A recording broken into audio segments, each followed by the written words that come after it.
Managunsa man do? Manag-uyab. Maka-confirm ka na?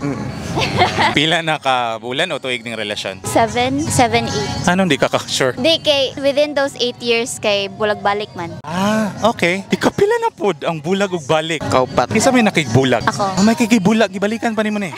Kasi usual nga giawayan ana pod. Unsa? Sira pod. I'm the problem. Aso gi-recognize pa na nimo nga nay kuan. Yes. So unsay usual nimo nga makarason nga magbulag mo? Since nag-start mig like really early mga high school, second year high school may nag-start Mga immature days pa pod noon to. Immature days. So Oo. karon nag-grow na, naabtan nag 8 years, upat ka separation. Kana separation mo maabot bag bulan tuig pod or panra? Pila ra ka kuan? Katong first 3 kay mga months ra pero katong ikaupat kay murag a year pod, year. So katong 1 year. Oh, nakaginawa na bumuato gyud. Dagay. Dagay. Sa tanang upat, ikaw mo nakigbulag. Oo. And then sige ikaw may gaapas niya. Oo. Ano kahang giapas Japon nimo siya nga nilabay na pod ang mga panahon nga sige ra gyapog makigbulag. Wala, ibog yung kay ko ni. Kana mo guni usas mga rason nganong balikan natong bayin no. Ang gugma. Kay kung dili mo ginigugma, dili ka mo sabot ug di ka balikan, di ba? So ang atong hunahuna ng mga niaging malipayon nga panahon kung manaa may naagian nga dili mao. So in the past na naka-learn naman ta na hopefully wala na tay giawayan kayong big kayo na. Yes, wala na. Pero na gyapon. Ang naigagmay mo usahay ana. Dili siya mahimong rason sa separation.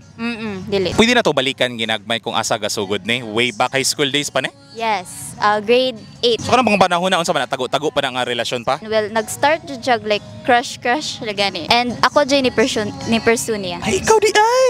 O ikaw man day nag-unag kaibog. Ngano kahang interesado ka atong mga high school days ni mo ano niya? Cute. Karon cute ra gyapon na kay.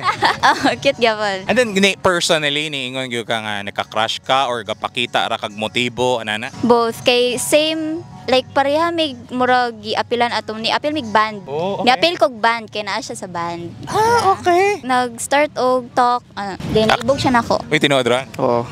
Ganando ba para walay away.